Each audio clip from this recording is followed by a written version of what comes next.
Construisons dans un monde qui bouge.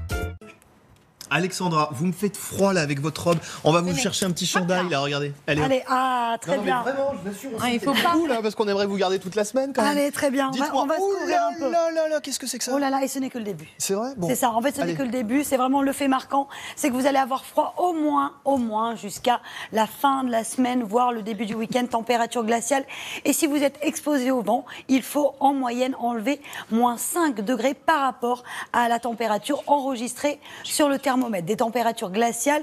Et comme je vous le disais, ce n'est que le début. Alors, pour vous rassurer un peu, c'est la bonne nouvelle du jour, c'est que vous aurez du soleil. Regardez justement les cartes avec ce flux nord-est dans l'ensemble, avec ces conditions anticycloniques, le soleil est bel et bien au rendez-vous. Encore quelques bandes brouillard sur le nord-ouest et quelques nuages à l'est et toujours de la neige au pied des Pyrénées. Le vent qui se renforce et des températures qui donc commencent à être tout simplement glaciales dans ce flux nord-est. Températures très très souvent négatives, excepté en Bretagne ou encore dans le sud-ouest. Et le sud n'est pas épargné. On a parlé de Montpellier il y a quelques instants. À Istres, il faisait moins 7 degrés à 7 heures, donc à 5 heures, pardon, des températures hivernales. Et ce n'est que le début. La bonne nouvelle, c'est que vous avez du soleil, la vague de froid qui, a priori, devrait prendre fin en fin de semaine, voire début du week-end. Ça reste bien sûr à confirmer.